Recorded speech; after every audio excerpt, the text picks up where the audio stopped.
오늘은 우리가 전도서 17번째 시간으로 흙으로 돌아가기 전에 기억하라 라는 제목으로 같이 말씀을 나누도록 하겠습니다. 흙으로 돌아가기 전에 기억하라. 우리가 어제는 예수 그리스도를 믿고 구원함을 받아 성령을 받은 하나님의 사람들은 이 세상에서 이성을 사용하지 않고 짐승과 같이 살아가는 사람들과는 구별된 다른 삶을 산다 그랬습니다. 그래서 우리가 성령을 받고 우리의 지각이 열리고 신앙의 눈이 열려지면 이성을 사용하기 시작하고 신앙을 사용하기 시작하면서 이 세상에서 내 본능대로 육체적 본능대로만 살아가는 것이 아니라 우리가 성령의 소욕을 따라 내 본능, 육체의 소욕을 제어하는 삶을 살 수 있게 된다라고 말씀을 드렸어요. 그래서 세상의 사람들은 내 기분이 즐거우면 즐겁고 내 기분이 나쁘면 나쁘고 그 모든 걸 그대로 다 표현하며 살지만 성도는 그러지 않는다 그랬어요. 그것이 하나님의 영광을 위해서 그렇게 하지 않을 수도 있다라고 말씀을 드렸습니다. 그렇기 때문에 모든 기준이 내가 아니고 하나님이 되는 거예요. 그게 짐승처럼 이성을 사용하지 않고 신앙을 사용하지 않는 사람과 신앙을 가지고 이성을 가지고 하나님을 기쁘시게 하기 위해 살아가는 사람과의 근본적인 차이점이 있다라고 말씀드렸습니다. 그렇기 때문에 우리의 시작은 나이냐 아니면 하나님이냐 그게 굉장히 중요해요. 왜냐하면 그 시작이 에덴 동산이었거든요. 하나님의 말씀에 순종하느냐 아니면 뱀의 유혹을 받아서 내 욕심대로 사느냐 그 두 가지가 에덴 동산에서부터 시작된 거예요. 그리고 이 땅에 주님 다시 오시는 그날까지 그 두 가지의 기준의 싸움은 계속됩니다. 하나님이 기준이냐 말씀이 기준이냐 내 본능과 내 욕심이 기준이냐. 선악과를 먹을 때 뭐예요? 너 보니까 지혜롭게 할 만큼 탐스러워 보이는 거예요. 먹음직스럽고 너무나도 좋아 보이는 거 그거 먹으면 하나님처럼 될 것 같은 거예요. 그런 내 감정, 내 느낌, 내 기분이 드니까 무엇도 생각이 나지 않아요? 하나님의 말씀도 생각이 나지 않아요. 그렇기 때문에 우리가 이 땅을 살면서 정말 본능대로 살고 있는가 아니면 이성과 말씀대로 살고 있는가를 우리가 다시 한번 생각해 봐야 돼요. 오늘 19절을 보면 인생이 당하는 일을 짐승도 당한다 라고 말씀합니다. 동일한 호흡이 있어서 짐승의 죽음같이 사람도 죽는다는 겁니다. 그렇기 때문에 그 죽음 앞에서 사람이 짐승보다 뛰어난 것이 없다는 거예요. 그걸 알고 나서 보니까 헛되다라는 거예요. 모두가 다 사람도 짐승으로 죽으면 흙으로 돌아갑니다. 그렇기 때문에 그 죽음 앞에서는 어떤 것도 더 낫고 헛된 것이 없다는 거예요. 20절 말씀 보면 그래서 이렇게 말해요. 20절 같이 읽습니다. 시작. 다 흙으로 말미암음으로 다 흙으로 돌아가니 다 한 곳으로 가거니와. 아멘. 인생의 혼은 위로 올라가고 짐승의 혼은 땅 아래로 내려가는 줄을 누가 알랴. 사람과 동물은 전혀 다른 삶을 살지 않고 누가 봐도 비슷한 삶을 산다는 거예요. 그리고 짐승의 목숨보다 사람의 목숨이 사람들은 귀하다고 말하지만 죽음 앞에서는 같아 보인다는 거예요. 그러나 사람들은 분명히 말을 합니다. 사람의 삶과 동물의 삶은 다르다고. 사람의 죽음과 동물의 죽음도 다릅니다. 왜요? 사람이 동물보다 귀하거든요. 그래서 요즘 사람들은 반려동물 키우면서 짐승을 사람처럼 대합니다. 굉장히 귀하게 대하죠. 그리고 그 짐승을 굉장히 위안 삼습니다. 왜냐하면 자식보다 짐승이 더 나를 사랑해주고 나를 위안해주는 것 같은 느낌이 드니까. 그러다 보니 그 동물에게 굉장히 많은 애착을 가져요. 그래서 외국은 죽으면 그 짐승에게 유산을 상속시키는 경우도 꽤 있어요. 그리고 무슨 요즘은 짐승병원, 동물병원, 그리고 동물들이 죽으면 장례까지 치러주고 모든 걸 다 합니다. 거의 사람처럼 대우해줘요. 왜 그런가 하면 그 짐승이 나를 위로해주고 나를 사랑해준다는 거예요. 그러다 보니까 사람보다 더 귀한 것처럼 여깁니다. 우리가 짐승이 사람보다 더 귀할 수는 없어요. 왜냐하면 사람은 하나님의 형상대로 창조함을 받은 사람이기 때문에 그래요. 그런데 짐승이 참 귀한 것처럼 여겨지는 이유는 짐승은 그래도 최소한의 선이라는 게 있어요. 근데 사람은 그 최소한의 선이라는 게 없습니다. 어제도 말씀드렸지만 이 땅의 모든 피조물은 하나님께 대항하지 않습니다. 유일하게 하나님의 형상을 닮았다고 하는 사람만이 하나님께 대항합니다. 하나님의 자리에 올라서려고 합니다. 그래서 우리가 흔히 세상 살면서 정말 극악한 죄를 짓는 사람들을 보면 우린 뭐라 그래요? 짐승보다도 못한 사람들이라는 말을 합니다. 아유, 저 짐승보다도 못한 놈. 짐승도 저러진 않을 거다. 그런 말들을 왕왕합니다. 왜 그래요? 말 그대로 정말 짐승도 하지 않을 만한 일들을 사람이 하기 때문에 그런 거예요. 왜 그렇게 극악해집니까? 사람 안에 하나님의 형상이 완전히 사라져버리기 때문에 그런 거예요. 그럼 어떻게 돼요? 짐승처럼 변해버리는 거예요. 내 이 육체의 본능에 사로잡혀 버리는 거예요. 그러니까 요즘은 이 노년층에서도 이 살인사건이나 그런 게 너무 많이 일어나잖아요. 왜? 나를 무시했다는 거예요. 나를 화나게 하고 나를 뭐 했다는 거예요. 그러니까 그 사람을 죽인다는 거예요. 완전히 본능으로 돌아가는 모습 같아 보이죠. 참 안타까워요. 하나님의 생명이 그 안에 있다면 그렇지 않을 텐데 왜요? 우리 육신은 후패하지만 낡아질 수밖에 없지만 우리의 영은 날로 새로워질 수 있는데 그 하나님의 생명이 그 안에 없기 때문에 그런 일들이 일어나는 겁니다. 우리 전도서 3장이니까 3장 11절 한 군데 한번 보겠습니다. 전도서 3장 11절 우리 같이 읽겠습니다. 시작. 하나님이 모든 것을 지으시되 때를 따라 아름답게 하셨고 또 사람들에게는 영원을 사모하는 마음을 주셨느니라. 그러나 하나님이 하시는 일의 시종을 사람으로 측량할 수 없게 하셨도다. 아멘. 여기 말씀하시는 것처럼 하나님이 모든 것을 지으시되 때를 따라 아름답게 하셨어요. 그리고 사람들에게 영원을 사모하는 마음을 주셨습니다. 영원을 사모하는 마음을 주셨는데 하나님이 하시는 일의 시종을 사람으로 측량할 수는 없게 하셨다는 거예요. 그러니까 사람은 하나님이 하시는 일의 시작과 끝을 다 알 수 없습니다. 그 하나님이 하시는 일, 하나님의 일이 요한복음 6장에 뭐라 그랬어요? 하나님이 보내신 자 예수 그리스도를 믿는 것이 하나님의 일이라. 그 예수를 믿고 영생을 얻는 것이 하나님의 일이라는 거예요. 우리는 그 시작과 끝을 모릅니다. 그러나 하나님의 복음의 말씀을 듣고 그걸 믿게 되어질 때 하나님께서 영원을 사모하는 마음을 우리에게 주시고 그 영원을 생각할 수 있는 마음을 주시는 거예요. 이 세상의 사람들도 영원을 사모합니다. 영원히 살고 싶어 합니다. 어제도 기사 보니까 이 푸틴하고 이 시진핑하고 만나서 대화를 하는데 이 마이크가 작동하지 않는 줄 알고 서로 대화를 하는데 대화 내용이 뭐냐면 푸틴이 오래 살자는 거예요. 그랬더니 시진핑이 우리 세대 다 가기 전에 뭐 사람의 생명이 한 150년 될 거라고. 그러면서 우리 150살까지 잘해먹자고. 뭐 그런 대화를 했다는 얘기를 기사로 올라왔던데. 그런 거예요, 사람은. 어떻게든지 그렇게 하고 싶은 거예요. 영원히 살고 싶고 오래 살고 싶고 자기가 가진 모든 걸 오래 누리고 싶고. 그런데 문제는 아무리 오래 누려도 끝이 옵니다. 순식간에 갑니다. 그리고 나면 모든 것이 헛되며 바람을 잡으려는 것인 줄 알게 되겠죠. 그렇게 오래도록 그걸 누리고 싶으면 욕심이 있는 것, 하나님이 그 마음에 두신 거예요. 영원을 사모하는 마음. 그런데 그 영혼을 어떻게 얻는지를 모르는 거예요. 그러니까 뭐예요? 이 땅에서 유한한 현실 속에서 어떻게든 더 많이 누릴 수 있기 위해 애착을 갖고 몸부림을 치는 거죠. 그렇기 때문에 우리가 예수 그리스도를 알고 정말 성령을 받아 우리의 신앙의 눈이 열려지게 되면 우리는 영원을 살아가게 되는 겁니다. 그래서 이 땅에서부터 그 영원을 살기 때문에 이 땅에서 100년을 사는 사람의 인생과 영원을 사는 사람의 인생은 다르다니까요. 그 인생의 목적과 의미가 달라지는 거예요.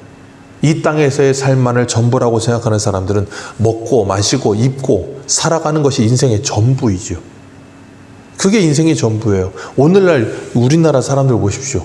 그거 세 가지 이외에서 벗어나는 게 없어요. 먹고 마시고 입는 거. 그거 이외의 것에 벗어나는 일이 뭐가 있겠습니까? 그거 하겠다고 그렇게 애를 쓰는 거예요. 그래서 하나님께서 사람을 뭐 하신다 그랬어요? 시험하신다 라고 18절에 말씀하시는 거예요. 하나님이 사람을 시험하세요. 뭘 시험하세요? 짐승과 사람이 다르지 않다는 걸 시험하신다는 거예요. 그래서 뭐 하시게 하시려고요? 사람을 하고 겸손을 알게 하시려고. 그래서 전도서 12장 7절을 한 군데 한번 보겠습니다. 전도서 12장 7절입니다.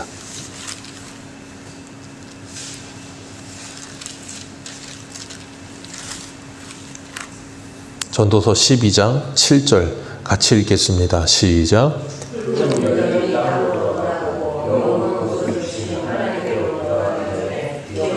아멘.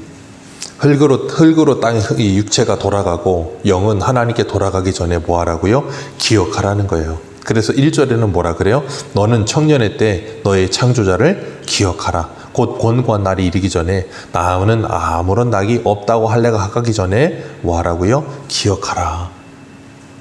그 하나님을 기억하라는 거예요. 그러면서 마지막 전도서 결론이 13절 14절이죠. 우리 13절 14절 같이 읽습니다. 시작. 이래 결국을 다 들었으니 하나님을 경외하고 그의 명령을 지킬지어다. 이것이 모든 사람의 본분이니라. 하나님은 모든 행위와 모든 은밀한 일을 선악간에 심판하시리라. 아멘. 이것을 정말로 안다면 우리가 어떻게 산다고요? 이성 없는 짐승과 같은 삶을 살지 않는다고요. 근데 그 이성 없는 짐승과 같은 삶을 사는 시기가 가장 혈기방장한 언제예요? 청년의 때. 그렇기 때문에 청년의 때 네 창조자를 기억하라. 그러면서 11장 9절에 뭐라 그래요? 11장 9절 한번 읽어봅니다. 9절입니다. 시작. 청년이여 내 어릴 때를 즐거워하며 내 청년의 날들을 마음에 기뻐하여 마음에 원하는 길과 내 눈에 보이는 대로 행하라. 그러나 하나님이 이 모든 일로 말미암아 너를 이게 뭐예요? 지혜요. 그 지혜가 누구라 그랬어요? 예수 그리스도. 그 예수 그리스도를 만나 정말 위로부터 주시는 지혜를 가지게 되면 우리가 어떻게 돼요? 이 땅에서 가장 혈기방장하고 가장 많은 것을 누리고 싶어하는 그 청년의 때부터 우리는 뭐 한다고요? 하나님의 심판을 기억하며 사람이 이 땅에서 어떻게 살아야 되는지를 분명히 알고 세상에 이성 없는 사람들처럼 이성이 없는 것처럼 살아가는 본능대로 살아가는 삶을 살지 않게 될 거라고 말씀하고 계시는 거예요. 그래서 잠언 3장 18절은 이렇게 말해요. 지혜는 그 얻는 자에게 생명나무라. 지혜가 그 얻는 자에게 생명나무래요. 하나님이 에덴 동산에서 동산 중앙에 나무 두 가지 두셨죠. 선악을 알게 하는 나무와 생명나무. 선악과를 먹고 죽은 사람들을 에덴 동산에서 쫓아내셨습니다. 왜요? 생명나무를 먹을까 봐. 선악을 알게 하는 나무를 먹고 생명나무를 먹게 되면 어떻게 돼요? 선악을 알게 된 상태로 영원히 살아요. 그게 뭐예요? 영원한 죽음이에요. 그래서 요한복음 5장에 말씀하시는 것처럼 선한 일을 행한 사람은 생명의 부활로, 악한 일을 행한 사람은 심판의 부활로 있어서 그들은 영원히 심판 속에 삽니다. 그게 선악과를 먹은 사람이 생명나무를 먹으면 그렇게 되는 거예요. 그래서 하나님이 뭐 하세요? 두루 도는 화양검으로 그 에덴손을 막으신 거예요. 그런데 그 일을 누가 여셨어요? 예수 그리스도가 찾아오셔서 여셨어요. 그래서 예수 그리스도를 우리는 뭐라 그래요? 그 생명나무라 표현하는 거예요. 그러니 선악과를 먹은 사람이 그 생명나무를 먹으면 어떻게 돼요? 죽는 거예요, 영원히. 어떻게 먹어야 돼요? 하나님의 은혜로 그 예수 그리스도를 믿지 않으면 그게 바로 누구예요? 유대인들이요. 자기들이 선악과를 먹은 자기들이 기준이 되어 하나님의 말씀도 하나님도 자기가 기준이 되어서 메시아를 기다려요. 그리고 그 메시아를 믿는다라고 말하는 그게 뭐가 돼요? 죽음이 되는 거예요. 그건 성령으로 말미암아 예수 그리스도가 믿어지지 않으면 어느 누구도 예수를 믿을 수가 없는 거예요. 유대인들은 그래서 지금도 메시아를 기다린다니까요.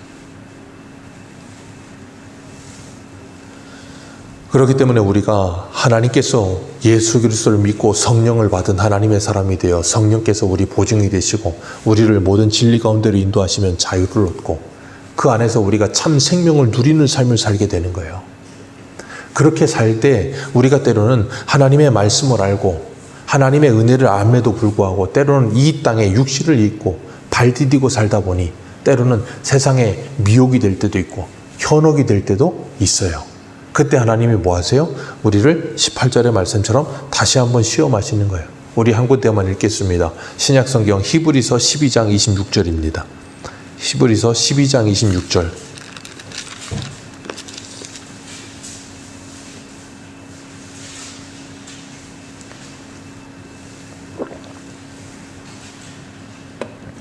히브리서 12장 26절.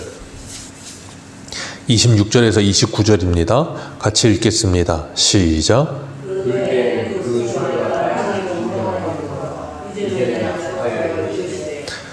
또 한 번 땅만 아니라 하늘도 진동하리라 하셨느니라.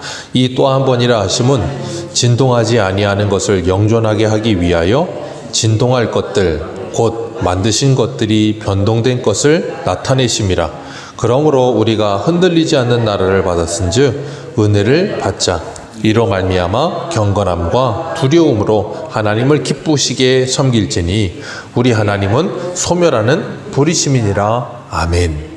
그렇기 때문에 우리가 이 땅에서 하나님이 18절 오늘 본문에 어제 본문이었던 18절에 하나님이 사람을 시험하신다 그랬잖아요. 그게 뭐예요? 27절에 하나님께서 26절 27절에 하늘과 땅을 진동시키셔서 다 영원하지 않은 것을 떨어뜨려 버리실 거라는 거예요.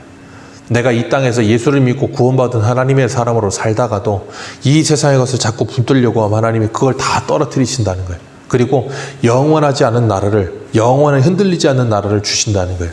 예수 그리스도로 말미암아 영원한 나라, 그 나라를 우리에게 주시면 우리는 뭐 한다고요? 은혜를 받자. 은혜를 받아 경건함과 두려움으로 하나님을 기쁘시게 섬기자. 그게 우리에게서 나오기 시작할 거라는 거예요. 그게 참 지혜라는 거예요. 그래서 바울은, 사도 요한은 요한일서 2장 15절 이하에 보면 이 세상도 정욕도 다 아버지께로 없던 것이 아니다. 그러니 세상 사랑하지 말아라. 그러면서 뭐라 그래요? 이 세상 정욕도, 육신의 정욕도, 안목의 정욕도, 이생의 자랑도 다 세상으로부터 온 것이고 그 모든 건 지나가지만 하나님의 뜻대로 행하는 자는 영원히 서리라. 그렇게 말씀하시는 거예요. 전도서 12장의 말씀과 요한일서 2장의 말씀과 히브리서 12장의 말씀에 이 말씀을 정말로 지혜로 받은 사람들, 그리고 이 말씀을 정말로 믿음으로 받은 사람들은 육신의 눈에서 영의 눈을 뜨는 사람이 되기 시작하는 거예요. 그리고 나면 그 말씀을 따라 살아가면서 하나님의 사람으로 믿음으로 살기 시작하는 거예요. 그래서 짐승과 사람의 결국을 보며, 그리고 이 세상에 하나님이 피조하신 이 세상의 모든 것들을 보며, 모든 것들은 다 흙으로 돌아가는구나. 나무도 자라다가 죽으면 흙으로 돌아갑니다. 모든 낙엽도, 모든 꽃도, 모든 화려하던 것들도 다 떨어지면 흙으로 돌아갑니다. 우리의 육신도 이 땅에서 아무리 영광스럽고 휘황찬란하고 아름다워도 흙으로 돌아갑니다. 그것이 보이기 시작하는 거예요. 그래서 우리가 교회 와서 하나님의 말씀을 듣고 성경을 읽으며 우리가 어떻게 이런 것들을 가지게 되는가 하면, 마치 눈이 나쁜 사람이, 시력이 너무 안 좋아서 마이너스까지 나빠진 사람이 안경을 쓰지 않으면 세상이 제대로 보이지 않고 분별력이 없는 모습과 같은 거예요. 예수를 믿었는데 믿고 나서 보니까 뭔가 다르다는 건 알겠는데 제대로 보이지 않는 거예요. 마치 눈 나쁜 사람이 보면, 정말 나쁜 사람은, 보통 조금 나쁜 사람은 이게 제대로 글자가 보이지 않고 흐릿하게 보이는데, 정말 나쁜 사람은 사람이 형체가 잘 희미하게 보이고 흐릿하게 보이는 사람들도 있다 그러더라고요. 그렇게 나쁜 사람들은 돋보기를 몇 배를 압축시켜서 본대요. 근데 그렇게 된 사람들이 그걸 눈을 정말로 안경을 쓰면 흐릿하게 보이던 게 선명하게 보이거든요. 성도가 그런 거예요. 예수의 안경을 쓰면, 말씀의 안경을 쓰면 이 세상이 흐릿하게 보이고 초점이 맞춰지지 않던 삶이 제대로 초점이 맞춰지고 제대로 보이기 시작하는 거예요. 그러니까 말씀을 읽고 들으면서 기도하면서 하나님은 우리로 하여금 뭐 하겠어요? 이 땅의 것들이 더 풍성해진다는 것을 깨닫게 하시는 거예요. 그래서 시편 49편에 보면, 시편 49편 15절에 이런 말씀하세요. 사람이 존귀하나 깨닫지 못하는 사람은 멸망하는 짐승 같도다. 여러분, 사람은 존귀합니다. 왜요? 아까 말씀드렸잖아요. 아무리 짐승이 아름답고 짐승이 이뻐도 사람보다 이쁠 수 없고 사람보다 존귀할 수 없어요. 왜냐하면 사람은 하나님의 형상을 닮았거든요. 그 하나님의 형상을 닮은 사람이 하나님의 말씀을 깨닫지 못하면 멸망하는 짐승과 같아지는 거예요. 하나님께서 사람을 존귀하게 만드셨듯이 그 하나님의 사람으로 창조함을 받은 우리들이 예수 그리스도를 만나 참 사람의 형상을 회복하게 될 때 우리는 이 땅 가운데서 내가 누구인지를 알게 되는 거예요. 내가 멸망받을 짐승과 같은 존재였다는 것이 깨달아지는 거예요. 그게 마태복음 5장 3절에 나오는 팔복의 첫 번째 시작인 심령이 가난한 자예요. 그래서 내가 말씀을 듣고 정말로 내 자신이 인생과 짐승이 그 가는 모습이, 살아가는 모습이 다 비슷해 보였는데 그 끝 또한 멸망으로 가는구나. 참 인생은 덧없구나. 참 인생은 너무나 헛되구나. 바람을 잡으려는 것 같구나. 내가 하나님의 진노 아래 영원한 형벌을 받을 수밖에 없는 멸망받을 짐승에 불과했구나. 그걸 깨달은 사람은 심령이 가난해져서 뭐합니까? 우리의 구원자 대신 유일한 길 대신 유일한 살 길인 예수 그리스도를 간절히 사모하는 거예요. 그게 바로 뭐예요? 심령의 가난함이에요. 그런 사람은 복이 있나니 천국이 저희 것임이요. 여러분, 예수 그리스도를 믿고 구원받는 하나님의 사람들은 그런 심령의 가난함이 있는 사람이에요. 교회 다니면서 그런 심령의 가난함이 없으면 우리는 지금 뭔가 잘못된 길을 가고 있는 거예요. 내가 이 세상의 것에 갈급해하고 가난해져 있다면 우리는 지금 잘못 가고 있는 거예요. 내가 예수가 정말 갈급하고 예수 없이는 죽을 것 같고 그 은혜가 아니면 살 수 없을 것 같은 갈급함이 있을 때 하나님 우리에게 은혜를 베푸시고 하나님의 나라를 우리에게 주시는 거예요. 그런 역사가 어떻게 일어나요? 성령이 우리에게 임하시면. 그래서 우리가 이 땅을 살아가면서 그 구원받은 하나님의 사람답게 이 땅을 살아가시고 내가 때로는 그 십자가의 은혜를 잃어버리고 겸손함이 사라져버리고 이 세상에 대한 갈급함이 있었다면 하나님이 그것들을 흔들어서 떨어뜨리실 거예요. 그때 우리가 기억할 것은 그래, 이 모든 것은 떨어질 것들이지, 이 모든 것은 흙으로 돌아갈 것들이지, 나에게 영원한 흔들리지 않는 나라를 주셨으니 은혜를 받고 믿음으로 살자. 그렇다고 해서 이 세상에 있는 모든 것들이 다 쓸데없다는 말이 아니라 그랬어요. 그 모든 것을 제대로 보고 그 모든 것을 제대로 사용하면서 그것이 내 인생의 전부인 것처럼 살지 않고 그 모든 걸 가지고 하나님께 기쁨이 되고 하나님의 영광을 위해 어떻게 잘 사용해야 될까? 아까 말씀드린 시력이 나쁘면 안경을 쓰고 모든 것을 바르게 보듯이 하나님의 말씀의 안경을 끼고 예수의 안경을 끼고 내 인생을 바라보고 세상을 바라보며 영원한 나라를 바라보며 믿음으로 살아가시는 저와 여러분들 되시기를 축복합니다. 기도하겠습니다.